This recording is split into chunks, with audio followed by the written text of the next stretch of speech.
Welcome back to the novel about that wine I gave you.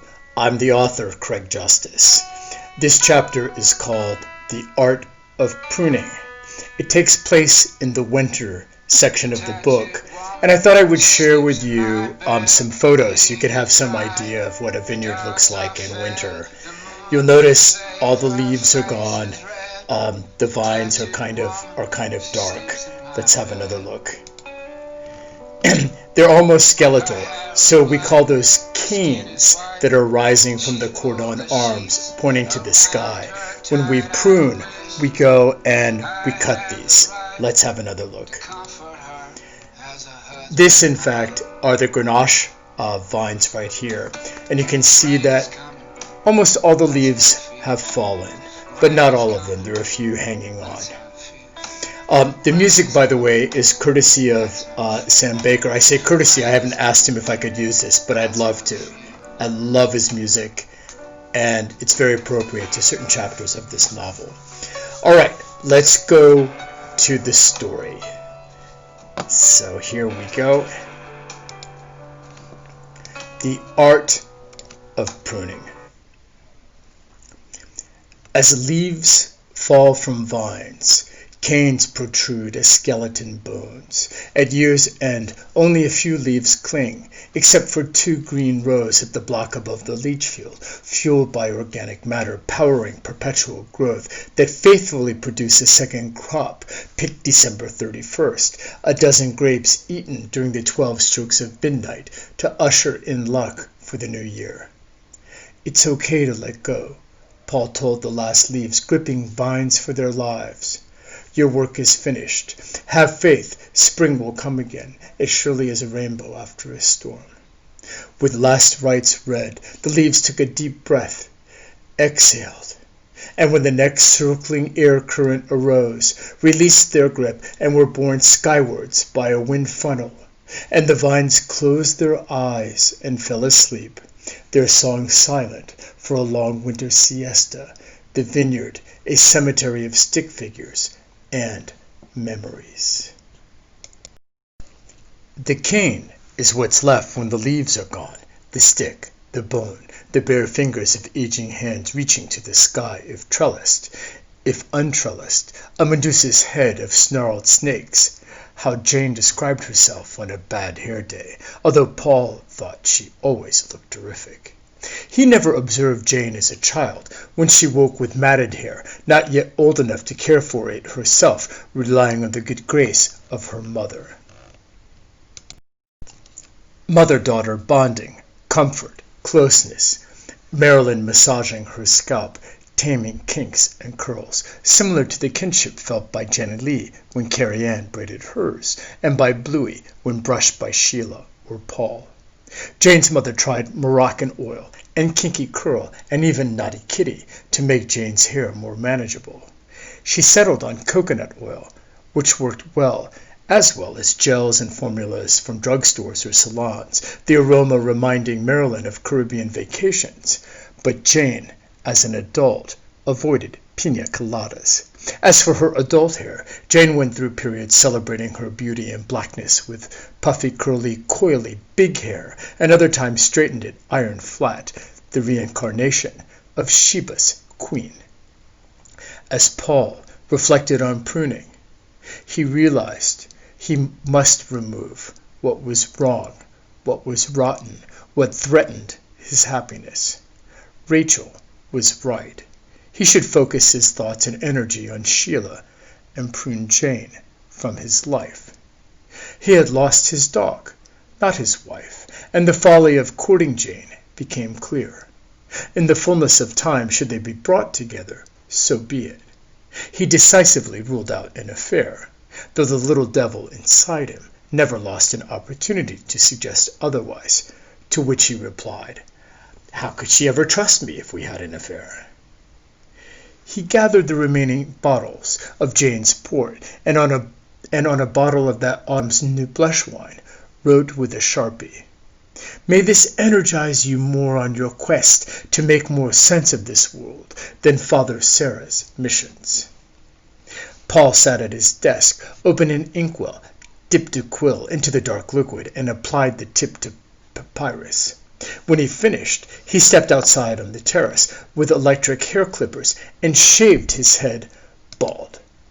Jane, excited to receive Paul's package, prepared dinner, lit a candle, opened a bottle of pink, then the envelope. His letters a rainbow after a storm, a wool blanket in winter, a bottle of water in the desert. Dear Jane, every day we've spent together has been a perfect day. The moment we met, I recognized you were special. Although I've been remiss writing lately, it's not because I'm not thinking about you. You, who are always in my thoughts and in my heart. Alas, I've been swept into the gravity field of a giant black hole from which laws of physics prove there's no escape. What's worse, as I'm dragged closer in, nothing escapes the blackness. No light, no bottles of wine, no email, text, or letters. I regret I must go through this journey alone, for in my dreams and in my soul we are inseparable. My ticket to the abyss is a path I must follow without you. By the grace of God, should I emerge from the other side, perhaps in changed circumstances, a different dimension, a different galaxy, a different time, and if light is restored, if I am me, I will reach out to you. For in this world, it was not meant for us to be, but in a new world, a new life, the next life, I will be free, and I am yours. Until then, I do remain faithfully yours, always, Paul. P.S. About that wine I gave you. Truly, the finest blush wine ever made on earth, and the most precious, for there was so little produced, and especially for its name. With each sip, I imagined the forbidden fruit of your lips. The Tempranillo grapes grew to perfect ripeness, more lush than you after a hot bath on a steamy Arabian summer night, in which your dripping water drops mixed with perspiration, dipped in essential aromatic oil, feminine secrets concealed by a thin silk kimono, your tangly, wrangly, nappy, knotty, black, beautiful locks swinging free, waiting to be massaged by one who loves you. This is that wine, pressed from luscious, plump grapes, separated from dark skins, imparting a soft pinkish hue, the color of unicorns in your dreams. The wine's fragrance reminds me of your scent after walking around a California mission, you posing in front of a water fountain with floating lilies, determined to create life-changing scents for the people. Behold, the wine created for you, named for you, inspired by that image, Jane's mission. She opened her jewelry box to retrieve her key, picked up the case of wine, took the elevator downstairs, then marched outside. Bastard! Who the hell does he think he is, thinking he can break up with me when I'm not even going out with him? And with a slam dunk, worthy of her father, the bottle shattered against the bin's bottom, followed by the ping of the key to their hearts. Take that, white trash! Paul took up his cross and began living life with the one he was with, a penitence with no dog or muse in his life, nothing but a pang in his heart, a sigh for his dog and a sigh for Jane, a daily double dose of sorrow. As with any addiction, it wasn't easy to stop writing her, texting her, tweeting her. But there was no other cure than to cut off all contact once and for all. He stopped following her on social media again and unfriended her on Facebook.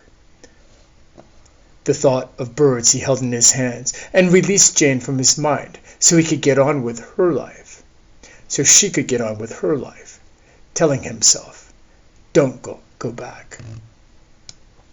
Sheila loved the vines in glorious summer green and pregnant with fruit, while Paul saw beauty in winter and enjoyed midwinter views of the vineyard as much as midsummer. He also liked the view of West Texas flatlands and found serenity in cemeteries, the vineyard, a graveyard in winter, the cross of each vine commemorating a vine spirit. 9 months earlier, the vines were a scene of abundant life, when hardened canes put forth kelly-green shoots that sprouted leaves and grapes.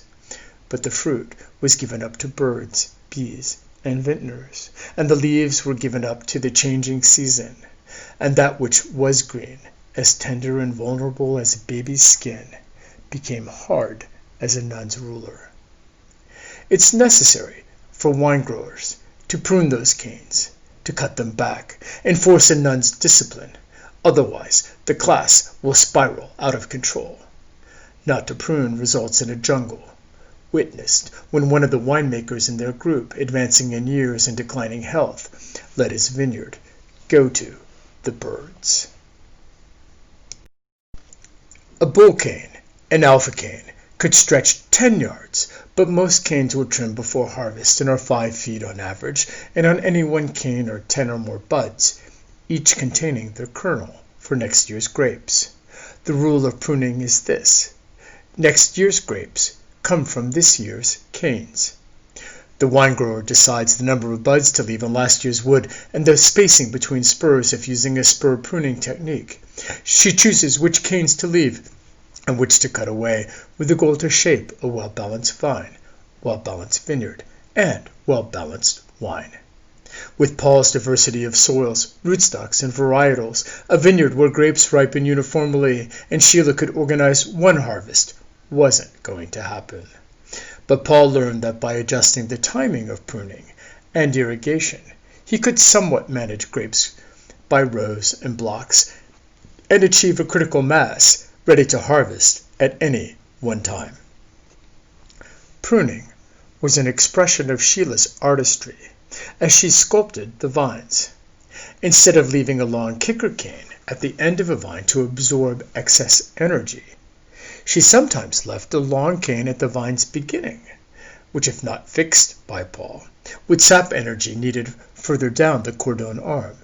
Or she might take a long cane and tie it along the top wire above the cordon to see what would happen.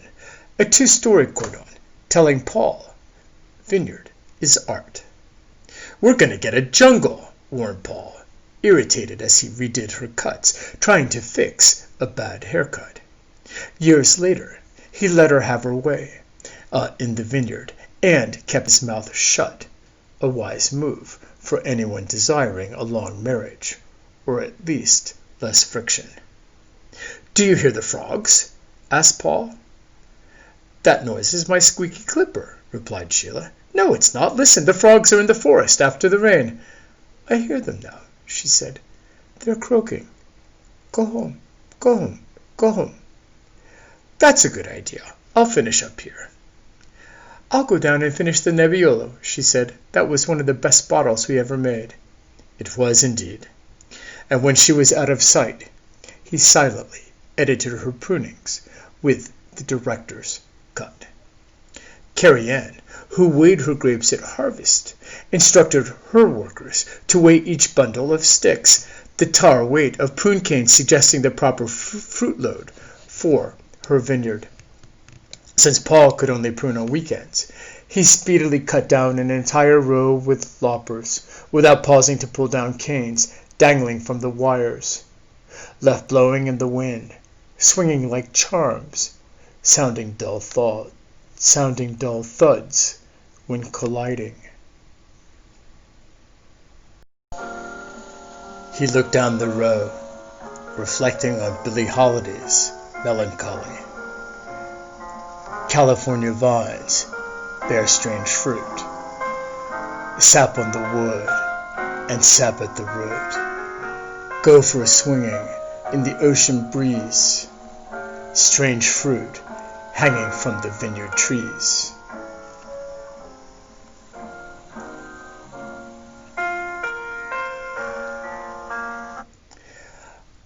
On the other side of the hill, as Joe the wino cut canes, he planned the pruning his company.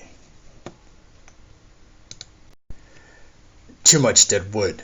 Weed out the lower performing 10% to make the company more vigorous. Off with their heads. If only cutting staff were as easy as vines. Thank goodness I've got HR for that. Snip, cut, prune, bend. Shape the vine. Strengthen the organization. I build businesses. But the goddamn president has been a job killer, bad for the country. Thank goodness his time is up next year. Good wine is made in the vineyard, and good grapes come from thoughtful pruning, canopy management, irrigation, nutrients, and weather. If all these came together in a virtuous cycle, the grapes might be good. There were no promises. Pruning was the start, the signal of new beginnings, and the winemakers of Hidden Hills began pruning after the new year, after the crystal ball fell, after the last champagne bottle was empty. January is baseball and vintners off-season, where back-office management works behind the scenes to strengthen the club's infrastructure in preparation for April's opening day. Focus on infrastructure meant pruning, trellis maintenance, and composting for wine growers. Spring training, practice for pruning vines, is pruning roses and starts in late December before the grapes. Some pruning purists claim you must angle the cuts 45 degrees, like a rose, so that when it rained, raindrops slid off the cut. Karianne had the best roses in the neighborhood. Paul and Sheila's looked the worst, they preoccupied by grapes. Their neglected roses grew wild, until the winter day Paul attacked them with clippers with as much gusto as he mustered for dormant vines. I never promised you a rose garden, he thought, but here it is. That spring, Sheila filled the house with more long-stem roses than a florist's. The wine grower must decide when to prune. In our area, deadly frosts that kill emerging shoots isn't a concern, except for a few valleys. In areas where frost is an issue, pruning is delayed, because cuts are a wake-up call for the vine that spring is coming, and it's time to push. The year Sheila and Paul delayed pruning as late as possible with the goal of pushing harvest from hot August to cooler September had unintended consequences, because when they finished the last cut, buds and fragile shoots broke forth a week later without time for strong dormant spraying to eradicate mildew spores. Don't worry, you're not going to have mildew, insisted the spray guy, who sprayed with a solution of 1% organic styla oil, not strong enough to damage young shoots, nor knock back mildew. That year, Paul suffered his worst mildew ever. Worse, he needed to spray the spray guy even more to treat the mildew. I can't understand why you have mildew, spray guy said. None of my other clients do. Paul vowed never again to prune so late, so there'll always be time for dormant spraying. Pruning is art. Miguel was a gunslinger, holstering Corona clippers in his belt like a six-shooter, and when he drew it, it was bang, bang, bang, bang. Cuts snipped more rapidly than shots fired at the OK Corral. Down a whole line of vines, he cut, snipped, clipped, sheared without pausing. He cut first and asked questions later. A professional could prune a row of 50 vines in 5 minutes, while the fastest Paul ever worked was a vine per minute, because he took time to contemplate each snip like a chess match, taking several minutes to finish one vine. Reviewing each vine, he considered which canes should I keep, which spurs should I cut off, should I lay down a cane? In general, he tried to keep the shoot closest to the cordon arm, to keep the vine from creeping taller and taller each year, overextending its plumbing. Pruning is meditation, and he took his time, savoring each vine. He missed their music in winter, but discerned their peaceful breathing, their life force. Pruning sleeping vines was as intimate as imagery, spooning with one of the muses, waking to brush her hair, until he gave them up. he improvised lyrics to a Sam Baker tune. The tattooed woman doesn't sleep in my bed. The dog is dead. Wish I had the right to comfort her as a husband might. Hail is coming. That's how I feel. With each cane he cut, he remembered Bluey, who commanded, "Throw it," and wouldn't stop bucking until the stick was thrown, not once, but thrice, and after the third turn he carried it under a large bougainvillea and chomped it to bits. He eventually trained Bluey to gather cut canes into a pile that Sheila twine tied into bundles cross-training Paul carried downhill for recycling. The Waste Management Company green recycling truck driver hauled away up to 15 bundles per week. Paul found the driver's resistance to take more disappeared with a bottle of wine and a sandwich from Sheila. Afternoons. Miguel wasn't faster than Paul because of a special winter brew that slowed him, blending a shot of tequila into each beer bottle. Karianne forbade him from touching her vines in winter because Joe's vines, pruned exclusively by Miguel, became a stairway to heaven. Each year there was a song and dance with Miguel asking, señorita, you want me to prune your vines? Let me show you how. Keep your varmint hands off my vines. Your pruning is as skillful as squirrels making snowmen out of coyote shat. She also tried to leave spurs as close to the cordon as possible. Joe obtained a permit to burn his canes. I never understood how California's clean air regulations permitted burning sticks in San Diego. The flames and aroma inspired Joe with the brilliant idea of selling wine canes for gourmet barbecues. To prove the point, he held a $1,000 per person Republican fundraiser at his estate, featuring grilled meats and vegetables skewered with Brunello canes. Over 100 guests paid $29 to take home a bundle of canes for their own cookouts. One of his staff arranged to sell his gourmet canes at Trader Joe's, Major Market, and the local Costco. I could make more money selling sticks than wine, Paul calculated when he learned how much Joe and Karianne raked in. She posted a video demonstrating how cougar canes ignited romance when used in a crackling fire, generating over 100,000 views that year. It works, Jenny Lee and Steph testified after warming their households with grape wood, lighting their husband's fire. Paul ended up donating his best-looking, blemish-free Grenache canes to the bishop for the Bishop's Appeal Fund raising cookout, along with cases of Bishop's Blend wine to be auctioned. Some of the others he lit inside the pot-belly of a clay chimenea in the vineyard, so Sheila could warm her cold hands when she pruned. Consider a strand of hair plucked from your scalp containing your entire genetic code. Using cloning techniques from that single strand, you could be replicated. So it was with a grapevine's cane. Thrust a cane into the earth's wet womb, water it, roots sprout from the buds underground, and the cane grows into a vine. A cane contains the vine of life. No wonder they tasted so good to Bluey, who chewed them, and gourmands who cooked with them. And a reminder why it's better to live rooted to the vine than apart. Sometimes amateur winemakers planting a backyard vineyard ask a veteran for her cuttings, not understanding the vines she purchased are copyrighted, patented, and used under license by the organization that originally developed the varietal, or imported it, quarantined it, tested it, then registered it for sale. It took effort and investment to bring a varietal clone to market. Although the Bootleggers Express didn't always respect laws when it came to delivering wine to the people, protection of intellectual property was another matter.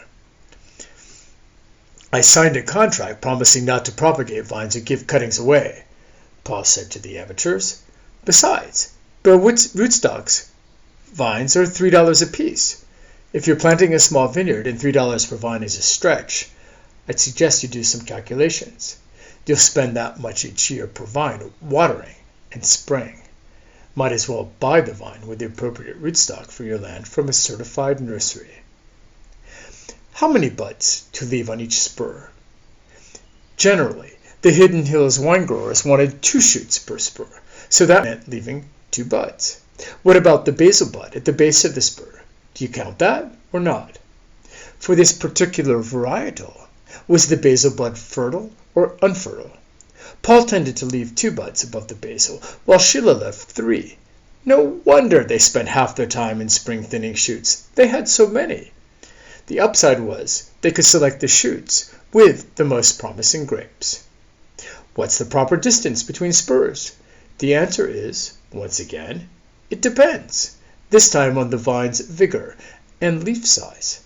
The wine grower strives for consistency, uniformity, balance in each vine, which all influence the grapes. Joe said the proper distance for Brunello spurs is 1 fist apart, holding up the iron fist he used to rule his company. For Karianne, the distance was either 1 hook'em horns, Texas Longhorn's hand sign, in which she extended the width of Pinky and her thumb, or the width of Shasta the cougar's paw, which was narrower. Paul tried to space spurs on his Tempranillo cordons the length of a piano keyboard's octave, because the leaves stretched further than Maestro Horowitz's hands.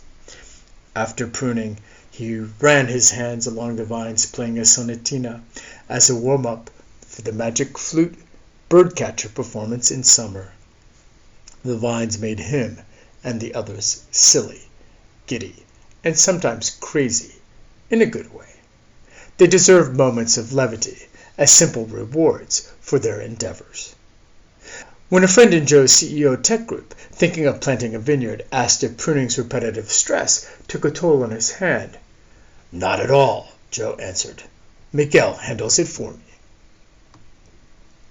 After a few years, Paul had difficulty opening stuck lids of jars, so he started pruning with loppers to reduce stress on his hands. He noticed after a weekend cutting with loppers, his shoulders hurt, and he wondered if he'd need the rotator cuff surgery his age cohort was discussing, a prelude to their inevitable organ recital. He tried a handsaw instead of loppers to slice cordon arms, and the saw became one of his favorite tools, as it didn't put stress on his hand, provided he kept the sharp-toothed blade away from his skin. The cougar posted a video of patent-pending pruning technique in which she karate-chopped a vine with a single punch. She cut the vine ahead of time to break at her touch. In the next scene, she approached another vine too thick to chop by hand and whipped out a chainsaw to prune it. She hired a college student part-time to record and edit videos and create memes to keep her cougar cubs engaged. Cane pruning is when there's no permanent cordon arm. The wine grower chooses the best cane to lay down on the wire. From one long cane, new shoots emerge, with the wine grower usually plucking every other one to allow good airflow and prevent overcropping. Cane pruning is a useful technique to help manage vigorous vines, and Paul became a believer, often planning his moves. That will make a good cane for next year. 180 days into the future, like a chess grand champion. Cane pruning is also recommended for varietals with basil bud infertility, such as Nebbiolo, where grape clusters emerge from buds further down the cane. Head pruning is a technique similar to pruning a rose Sheila used on her free-range vines, though standing independent of a trellis. "I'm sorry," she told each vine as she cut, and it bled. She applied antiseptic to each wound, sealing it with wax and a kiss to heal. Paul inspected a vine that appeared as if Miguel had attacked it, and recalled he didn't prune this row the year before.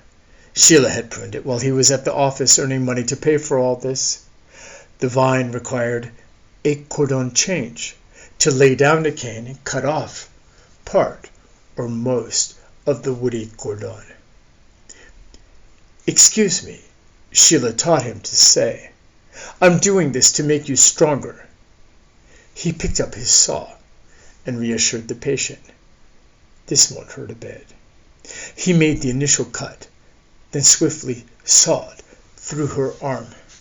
Cleanly, deaf to her screams, imagining Civil War surgeons amputating limbs, Paul wrapped a single long cane from the trunk along the wire where the thick, woody arm had been. Bluey, bless his heart, was excited whenever Paul threw him a cordon limb, though not as tasty as juicy canes. If dormant vines slept in deep slumber, they didn't bleed much, but if spring were near, the vineyard became a field of tears as vines dripped their life force. Who knew pruning was so violent? Ask the vine how she feels about mastectomy, dismemberment, her girls removed, womanhood scarred, body parts strewn across the ground, some carried off by a dog as she watches. The pain, the loss, phantom limbs, bleeding tears of cut vines, oozing sap, strange fruit, swinging from wires hung. Slowly, coagulants kick in, dripping stops. Tears of sap turn amber. Amber hardens like a scab. Wounds heal. Sheila, who spoke with the vines daily, understood all this and more, which is why she apologized aloud to each and every one of her companions, her children, with every cut. I'm sorry.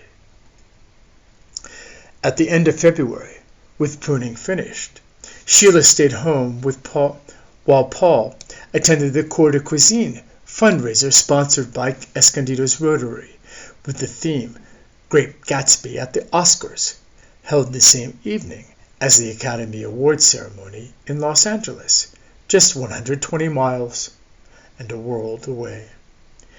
Escondido's finest women, dressed in evening gowns, and the men in tuxedos. For Paul, the black-tie glamour was blended with bittersweet memories, for on this night 2 years ago, Bluey breathed his last in his arms.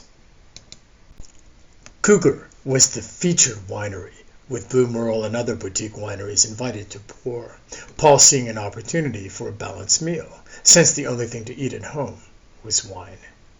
He poured a sip for the mayor, noting the irony of the mayor enjoying wine grown from the assistance of those his administration removed from the community. After working the crowd and hawking 100 times, try some local wine made from local grapes, and explaining, that's our dog on the label. His name is Bluey. He's the winery's founder. His heart was heavy. 3 women approached his pouring table. We love your wine, they said. Really? How do you know it? Paul asked, surprised. Certainly, he would never have forgotten these 3 if he had poured for them. We're nurses at the animal hospital and took care of Bluey. Your wife always brings us bottles. After they left, a dirty blonde woman of a certain age wearing a sparkling gold dress stepped up for a taste, telling him she'd heard from her friends his wine was the best.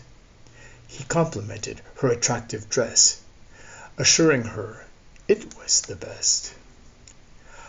I wore it to the Oscars one year, she said, so I decided to pull it out of the closet tonight. Paul poured his heart into her cup, and when she partook of the drink, his spirit, embedded in the wine, kissed her lips. I really like this, she said. This is the best wine I've tasted here. May I have some more? She smiled, and Paul poured another serving from his heart into her glass. As he did that, her husband whisked her away. Paul, elated by the closest he would ever get to the Oscars, abruptly deflated by infatuation interruptus, exhaled the sigh of mourning. Just then, he heard pouring rain pound against the roof, the memorial of our drought redemption. He inhaled deeply through his nose, let escape a slow yogi's exhale through his lips, and refreshed, scavenged for food. He walked to Palomar Hospital stand, a hospital featuring food at a gourmet event. Didn't see that when I was there with Sheila, whose kitchen was promoting heart-healthy eating and served samples of seared ahi, salmon, and avocado.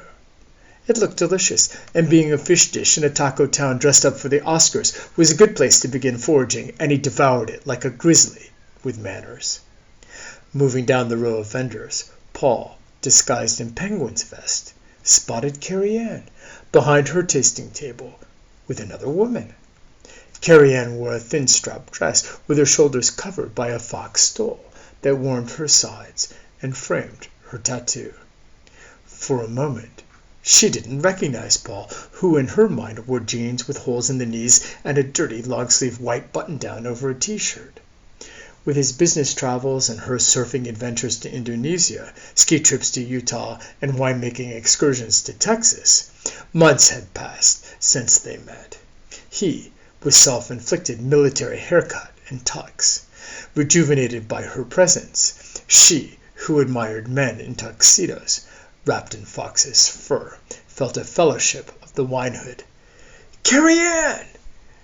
Yo, bootlegger! Smuggle any liquor across state lines recently?" He gave her a grisly hug as never before, an embrace that said, "Merry Christmas, Happy New Year, Happy Birthday, Happy Valentine's Day, and peace be with you, all in one." "You look terrific!" And he squeezed a bit of breath out of her lungs and gas out of her rear. "You're such a fox." Corny, but true. And there are times truth trumps cheekiness. Only you could get away with wearing fur in California. As he hugged her once more, Karianne felt a slight electric shiver from the embrace, while Paul noticed a faint smell of rotten eggs. Is that the aroma of dead fur? And realized she's a skunk, and quickly improvised, "I'll be one too." "Bonsoir, mademoiselle," he said. "Enchanté de vous voir ce soir. Je m'appelle Pepe le Pou. Venez avec moi au Casbah, ma chérie, je t'adore."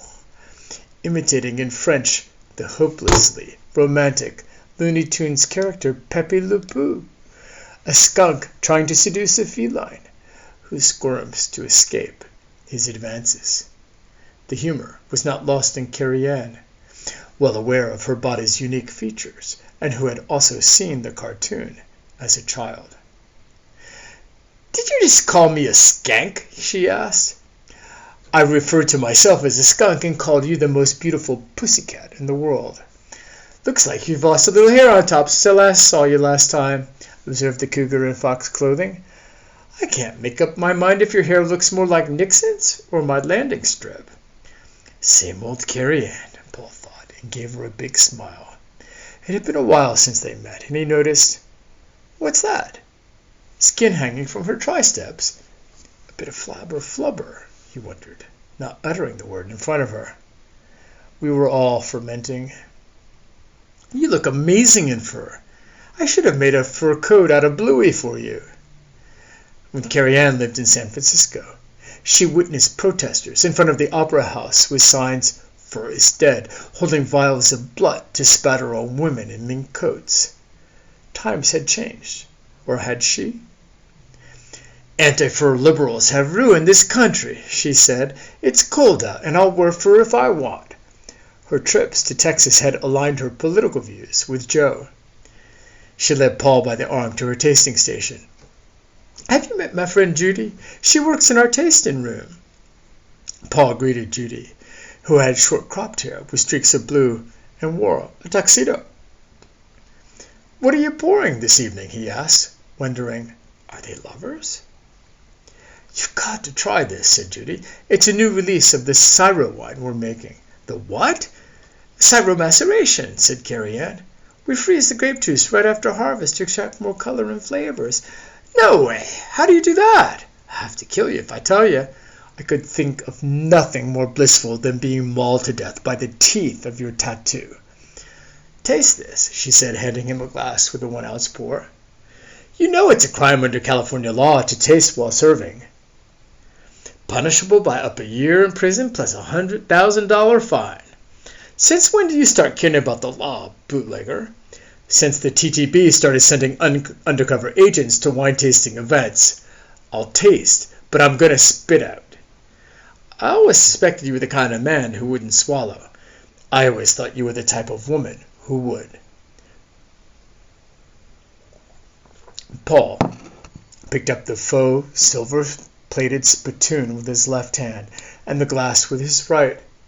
He had never liked her wine, and reminded her of the law, so he'd have an excuse to spit it out.